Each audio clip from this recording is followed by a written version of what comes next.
The gravel crunched beneath Margaret Henderson's worn sneakers as she stood before the Rosewood Inn for the first time in 15 years. The Colorado wind cut through her thin jacket, carrying with it the scent of dying leaves and something else she couldn't quite name. Regret, perhaps. Or maybe just the mustiness of abandonment. In her purse, folded and refolded until the creases had worn soft, lay the divorce papers that had changed everything 3 years ago. Beside them, the bank's final notice, stamped in unforgiving red ink. Foreclosure in 30 days unless she could come up with $40,000. The Rosewood Inn, her father's legacy and her last hope, stood before her like a tired old woman waiting to tell her secrets. Maggie pulled out her phone and dialed.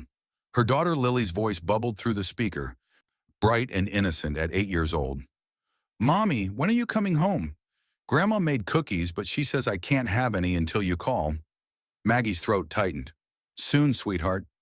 Mommy just has to take care of some things first." "Are you coming to my school play next week? I'm playing a tree. The most beautiful tree in the whole forest.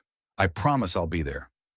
After hanging up, she stood in silence that pressed against her chest. The Rosewood Inn had been Millbrook's pride once upon a time. 2 stories of weathered stone and broad windows that used to glow warm in the evenings. Now those same windows stared back at her, dark and empty. She remembered her last visit here, 23 years old and fresh from college, telling her father she wouldn't be coming back to help run the place. He'd stood on the front porch, tears streaming down his weathered face, and said, "You'll understand when you're older, Maggie girl. Sometimes we have to take care of more than just ourselves." Now, at 38, a former elementary school teacher doing part-time office work just to make ends meet, she thought she might finally understand what he'd meant. But understanding and forgiving were 2 very different things. The front door key still worked, though it stuck. Inside, the lobby smelled of dust and lost time. Furniture sat beneath white sheets like ghosts. The old registration desk still held a guest book, its pages yellowed and curled. She ran her finger down the last entries, all dated October 1997. The inn had closed just 3 months after she graduated college. Her father had never told her why. Maggie spent her first day making lists. What could be saved? What needed replacing? What had to be torn down entirely? The furnace was dead. Half the windows were cracked. The upstairs bathroom had a leak that had rotted through 2 floorboards. Each problem was another $1,000 she didn't have.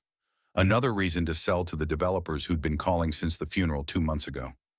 But something kept her moving through the rooms, turning on lights, opening windows. Maybe it was the letter she'd found in his desk drawer, written in his careful handwriting and addressed to her. "If you're reading this, I'm gone. And if you're here, then you came home after all. I know you must have questions. This place holds more than just memories, Maggie girl. It holds secrets that needed keeping. Until now." That was where the letter had ended, cut off mid-thought. Like everything else her father had tried to tell her over the years, left unfinished and hanging in the air. On her second day, while sorting through office files, Maggie discovered the first oddity. According to every document, the Rosewood Inn had 10 rooms. But in the key cabinet behind the registration desk, 11 keys hung on brass hooks. 10 were labeled with room numbers. The 11th had no label at all, just the letters D&D carved into the metal. Do not disturb. She studied the inn's floor plan, a hand-drawn diagram her father had sketched years ago. 10 rooms as the documents indicated. But walking through the building, counting doors, she found herself in the upstairs hallway, staring at the wall between rooms 7 and 8. According to the plan, the wall should have been solid. According to her count, there should have been another door. Maggie pressed her palm against the faded wallpaper. The wall felt different here, hollow. She knocked gently, and instead of a solid thunk, she heard an echo, as if there were empty space behind. Her heart began to race as she examined the wallpaper more closely. Here where her hand rested, the pattern didn't quite match. The seam was almost invisible, but once she saw it, she couldn't unsee it. Someone had hung new paper over what had once been a doorframe. The D&D key felt warm in her palm as she went downstairs for tools. In her father's workshop, she found a utility knife and a small pry bar. Her hands shook as she climbed the stairs again, but her resolve didn't waver. The wallpaper came away in careful strips, revealing what she'd suspected. Behind it was a door, painted the same soft blue as all the others, but without a room number. The D&D key slid into the lock with a soft click. The door opened into a small room that took Maggie's breath away. It was like stepping into frozen time. A writing desk sat beneath a narrow window, its surface covered with papers that had yellowed but remained perfectly readable. A leather chair faced the desk, and beside it stood a bookshelf filled with volumes on journalism, environmental science, and local history. On the desk, a newspaper lay open to the front page, the Millbrook Tribune, dated October 15, 1997. The headline made Maggie's knees weak. Local journalist vanishes without trace. The photograph below showed a man in his mid-40s with kind eyes and a gentle smile. James Patterson, the caption read. The article described how he disappeared from his home 3 days earlier, leaving behind his wallet, his car, and his wife Dorothy with no explanation at all. But he hadn't disappeared, Maggie realized. He'd been here, in this hidden room, working. The papers scattered across the desk told a story that made her stomach turn. Water contamination reports, geological surveys, chemical analysis results, and in the center, a half-finished article that began, "For 20 years, Blackwood Mining Company has been poisoning the groundwater that supplies 3 counties, and local officials have been paid to look the other way." In the desk's top drawer, Maggie found James Patterson's final journal entry. October 14, 1997. I've finally gathered enough evidence to expose what Blackwood has been doing. The cancer rates in Millbrook are triple the state average, and I know why. Tomorrow I'll publish the story that will end this. Thomas Henderson has agreed to hide me here until it's safe to come forward. Dorothy doesn't know where I am, but it's better this way. If something happens to me, she has copies of everything hidden in our house. I pray I'll see her again. She called the one person who might have answers. Dorothy Patterson's number was still listed in the Millbrook directory, and when a thin voice answered on the 4th ring, Maggie's heart nearly stopped. Mrs. Patterson, my name is Margaret Henderson. I think I may have found something that belonged to your husband. The silence stretched so long that Maggie thought the line had gone dead. Then in a voice barely above a whisper, Dorothy said, "Where are you, child?" They met an hour later at Millbrook's nursing home, where Dorothy had lived since a stroke 5 years earlier had left her unable to care for herself. At 70, she was still sharp, her eyes bright with an intelligence that age hadn't dimmed. But when Maggie showed her the photograph from the newspaper, those bright eyes filled with tears she'd been holding back for 26 years. I knew he didn't leave me, Dorothy whispered, her fingers tracing James's face in the newsprint. Everyone said he must have just walked away, started a new life somewhere else. But James would never. He promised he'd come home for dinner that night. I made pot roast, his favorite. I waited until midnight. Dorothy's story came out in pieces, like a puzzle Maggie had to assemble as she listened. James had been investigating Blackwood Mining for months, following up on tips from workers who were afraid to speak publicly. The company had deep ties to local government, and several officials had received generous consulting fees for favorable permits and environmental waivers. He was so careful, Dorothy said. Never kept files at home, never told me details that might put me in danger. But the night before he disappeared, he was different. Excited but scared too. He said he was going somewhere safe to finish his work, and that soon everyone would know the reality of what was happening. When Maggie mentioned her father's name, Dorothy's expression changed. Thomas Henderson. Yes, they were friends once back in high school. James trusted him completely. Said Thomas had agreed to help keep him safe. But what happened? Maggie asked. Why didn't James ever publish his story? Dorothy was quiet for a long time, her hands folded in her lap like birds at rest. I think, child, that's something you'll have to discover for yourself. But I want you to know, whatever you uncover, I'm ready for it. I've been ready for 26 years. Driving back to the inn, Maggie's mind raced with questions she wasn't sure she wanted answers to. Her father had been involved in James Patterson's disappearance. That much was clear. But involved how? As a helper who'd been betrayed? As a willing accomplice? Or as something else entirely? The hidden room felt different when she returned to it that evening. Less like a sanctuary and more like a tomb. She searched every inch of it, looking for clues her shock had caused her to miss earlier. In a metal box behind the bookshelf, she found water samples in small vials, each labeled with dates and locations. The liquid in most had evaporated, leaving behind residue that looked like rust. Beneath a loose floorboard by the window, her fingers found something that made her gasp and pull her hand back as if she'd been burned. Wrapped in a moth-eaten wool blanket were human remains, a skeleton still wearing the wedding ring described in the missing person reports. A simple gold band with an inscription that made Maggie's heart break, J&D forever. James Patterson had never left the Rosewood Inn. He died here, in this hidden room, and someone had buried him beneath the floor where he'd been trying to expose the reality about Blackwood mining. Maggie stumbled backward, her hand pressed to her mouth to keep from screaming. 26 years Dorothy Patterson had wondered what had happened to her husband. 26 years she'd lived with the hope that somewhere, somehow he was still alive. And all that time, he'd been here, forgotten in a room that officially didn't exist.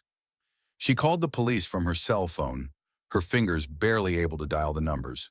Detective Morrison answered, a younger man who'd taken over when Sheriff Peterson retired 5 years earlier. Margaret Henderson? His voice was carefully neutral. Thomas Henderson's daughter? I heard you were back in town. I was sorry to hear about your father's passing. Detective, I need you to come to the Rosewood Inn. I've found James Patterson. The silence that followed was so complete that Maggie could hear her own heartbeat. When Morrison spoke again, his tone had changed completely. Now, Maggie, I need you to think carefully about what you're saying. Are you sure you want to go digging up the past? Some secrets are buried for good reasons. Your father was a respected man in this community. You wouldn't want to damage that memory over something that happened so long ago, would you? It was a threat dressed up as friendly advice, and Maggie knew it, but she also knew she couldn't stop now. Detective Morrison, I'm standing next to human remains. You can either come investigate, or I can call the state police. Your choice. She hung up before he could respond, then immediately dialed her Uncle Ray. He answered on the first ring, as if he'd been waiting by the phone. Maggie, what's wrong? You sound upset. Uncle Ray, I found something at the inn. Something about James Patterson. The sharp intake of breath told her everything she needed to know. Oh, honey, oh no. I was hoping. Your father said he'd hidden it too well for anyone to find. Hidden what, Uncle Ray? What did my father do? The story came out in a rush, as if Ray had been holding it in for 26 years and could no longer bear the weight. James Patterson hadn't been murdered, not exactly. On October 15, 1997, he'd been hiding in the secret room, working on his exposé, when Thomas Henderson had come to convince him to abandon the story. Your father was terrified, Maggie. Scared for his business, scared for his family. Blackwood had threatened him, told him that if James published that article, they'd make sure the Rosewood Inn was shut down for health code violations. They'd ruin him financially and make sure everyone knew he'd harbored a troublemaker. Thomas had begged James to destroy the evidence and leave town quietly. When James refused, saying he owed it to the community to tell the honest story, Thomas had grown desperate. He'd tried to grab the papers from James's desk, and in the struggle that followed, James had fallen and hit his head on the corner of the writing desk. It was an accident, Ray sobbed into the phone. Your father never meant for anyone to get hurt, but when he couldn't find a pulse, he panicked. He was certain no one would believe it was an accident, so he hid the body and told everyone James had left in the night. And you knew? Maggie asked, her voice hollow. Not until years later. Your father confessed to me when he got sick. The guilt was destroying him. Maggie. He wanted to tell Dorothy the facts, wanted to give James a proper burial, but he was too ashamed. He made me promise to take care of it after he was gone. But when the time came, I couldn't face it either. Maggie ended the call and sat in the hidden room with James Patterson's remains, trying to reconcile the father she'd known with the man Ray had described. Thomas Henderson had been gentle, patient, always ready with a story or a bad joke to cheer her up when she was young. But he'd also been weak, she realized now. Weak enough to let fear override his conscience. Weak enough to choose his own comfort over another man's life. and a widow's need for answers. When Detective Morrison arrived 30 minutes later, he wasn't alone. Two deputies flanked him, and his expression was grim. But Maggie was ready for him. "I've already called the state police," she said before he could speak, "and Dorothy Patterson, and the Environmental Protection Agency. James Patterson's story is going to be told, Detective. The only question is whether you want to be remembered as the man who helped cover it up, or the man who finally set things right." Morrison stepped closer, his hand resting on his service weapon. "You have no idea what you're messing with, little girl. Blackwood may have closed down years ago, but there are still people in this town who benefited from keeping quiet. People with long memories and short tempers. Are you threatening me, Detective? I'm trying to save your life, and your daughter's." The words hit Maggie like a physical blow. She thought of Lily's bright smile, her upcoming school play, her innocent faith that her mother could protect her from anything. But then she thought of Dorothy Patterson, waiting 26 years for answers. Of James Patterson, brilliant and brave, reduced to bones beneath a hidden floorboard. "No," she said quietly. "Some realities are worth the risk." Morrison's hand moved toward his weapon, but before he could draw it, the sound of sirens filled the air. The state police had arrived, responding to Maggie's earlier call. Morrison's shoulders sagged as if a great weight had settled on them. "Your father was a good man, Maggie. He just made one terrible mistake." "I know," she said softly, "but that doesn't change what happened here. James Patterson deserves justice. Dorothy Patterson deserves to know the facts. And this community deserves to understand why so many of their loved ones got sick and died, while others got rich from their silence." The investigation that followed made regional news. James Patterson's story was finally published, 26 years late, but no less devastating for the delay. The defunct Blackwood Mining Company faced lawsuits from families affected by the contamination. 3 former local officials were arrested for accepting bribes, and Detective Morrison, after cooperating fully with state investigators, quietly transferred to another county. Through it all, Maggie found herself thinking not about justice or vindication, but about Dorothy Patterson. She visited the nursing home every few days, bringing updates on the investigation and, more importantly, stories about James that she'd discovered in his hidden room. His journal revealed a man who'd loved deeply, worked tirelessly for his community, and died trying to do the right thing. "He wasn't perfect," Dorothy said one afternoon as they sat in the nursing home's garden. "He left his socks on the floor and burned every piece of toast he ever tried to make. But he was good, Maggie. Good in the way that matters." It was Dorothy who first suggested that Maggie keep the inn. "You could fix it up," she said. "Make it into something beautiful again. James always believed that recovery was possible if you just cared enough to try." "I don't have the money," Maggie admitted, "and I'm not sure I have the strength." "Child," Dorothy said, reaching over to pat her hand, "strength isn't something you have or don't have. It's something you discover when you need it most. And from what I've seen, you've got plenty to spare." The decision came to Maggie gradually, like sunrise creeping across a dark room. She used the insurance money from her father's estate to start the renovations, working alongside contractors during the day and planning late into the night. Instead of a traditional inn, she envisioned something different, a retreat center for women who needed time and space to heal from life's wounds. She called it Rosewood Retreat, and the first room she finished was the one that had been James Patterson's hiding place. Instead of sealing it away again, she turned it into a memorial library, filling the shelves with books about journalism, environmental protection, and social justice. A small plaque by the door read, "James Patterson Memorial Room, in honor of a man who believed honesty was worth fighting for."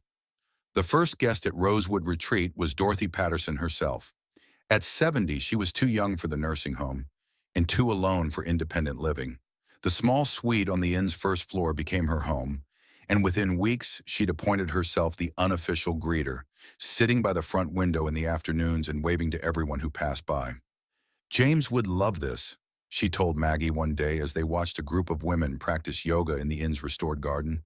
"He always said the world would be a better place if more people took time to listen to each other." Other guests followed. Sarah, a recently divorced teacher from Denver, who spent a month at Rosewood writing lesson plans and learning to be alone without being lonely. Maria, a widow from Colorado Springs who discovered she could paint after 60 years of believing she had no artistic talent. Jennifer, a nurse recovering from burnout who found peace in the inn's quiet rooms and Dorothy's endless stories. Each woman brought her own pain and took away something different. Some stayed for a few days, others for several weeks.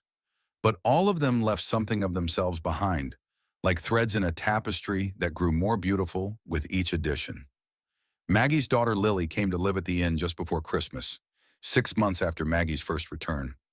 Wide-eyed with wonder at the old building that was becoming their new home, she claimed the small room next to Maggie's suite and immediately set about making friends with every guest who passed through.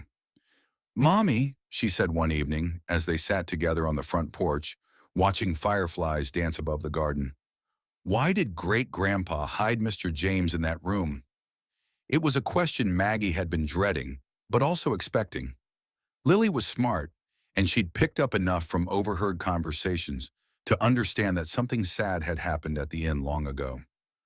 "Sometimes," Maggie said carefully, "people make choices because they're scared. Great-Grandpa was afraid of what would happen if he told the honest story about Mr. James. So he made a bad choice and kept it secret. But secrets are bad," Lily said with the certainty of a child who'd learned this lesson the hard way. "Yes, sweetheart. Secrets like that are very bad. But sometimes good things can come from bad choices if we learn from them and try to do better. Like how you turned the secret room into a library. Exactly like that." On the first anniversary of James Patterson's discovery, Dorothy organized a small memorial service in the garden. The whole town came, even people who'd opposed the investigation and resented the negative publicity it had brought. But as Dorothy spoke about her husband's love for Millbrook and his dream of a healthier, more honest community, the anger seemed to drain away, replaced by something that felt almost like hope. "James believed that every person has a story worth telling," Dorothy said, her voice carrying clearly in the evening air, "and that every story, no matter how painful, deserves to be heard with compassion." Later that night, after the guests had gone home and Lily had been tucked into bed, Maggie sat in James's memorial room, writing in the journal she'd started keeping since moving to the inn. The entry that night began. "I used to think my father was a coward for keeping his secret so long. Now I think maybe he was just human, flawed and frightened like all of us, trying his best with the courage he had." She looked around the small room, with its careful arrangement of books and the soft lamplight filtering through curtains that Dorothy had sewn herself. It no longer felt like a tomb or a hiding place. It felt like a beginning, a place where honesty had finally found its voice and wounded hearts had learned to sing again. As winter deepened and the first snow began to dust the mountain peaks visible from the inn's upper windows, Maggie found herself thinking often about second chances. Her father had been too afraid to take his. James Patterson had died before he could claim his. But somehow, in the intersection of their stories, she'd found her own opportunity to begin again. The divorce papers that had once seemed like an ending were now filed away with other documents from her past life. Necessary reminders of where she'd been, but no longer definitions of where she was going. And most importantly, the phone calls with Lily were no longer punctuated by promises she wasn't sure she could keep. One snowy evening in December, as Maggie and Dorothy sat by the fire in the inn's main room, Lily burst through the front door, cheeks red from the cold, eyes sparkling with excitement.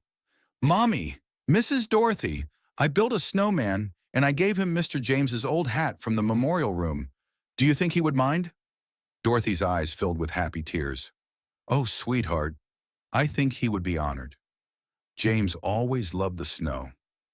Maggie watched her daughter bounce on her toes with joy, and something inside her chest loosened. A knot of worry she'd been carrying for so long she'd forgotten it was there. They were going to be okay. Better than okay. "Lily," she said, "go wash your hands. Mrs. Dorothy made hot chocolate." As Lily disappeared into the kitchen, Dorothy leaned over and squeezed Maggie's hand. "You know what I think about when I see that little girl of yours?" "What's that?"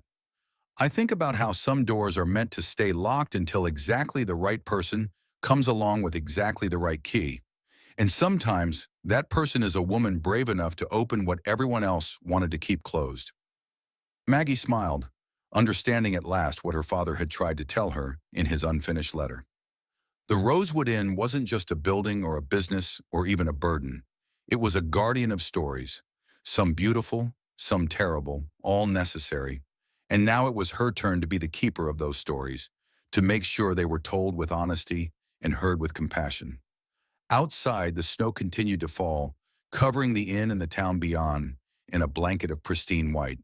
Inside, 3 generations of women, a widow who had found peace, a mother who had found purpose, and a daughter who would grow up knowing that even the darkest secrets could be transformed into something beautiful, sat together by the fire, planning tomorrow. Because some rooms, Maggie had learned, were meant to be hidden for a while, not to bury the facts forever, but to keep them safe until someone brave enough to handle the responsibility came along. And sometimes when that door finally opened, what spilled out wasn't just the past, but the future too, bright and full of possibilities, waiting to be discovered.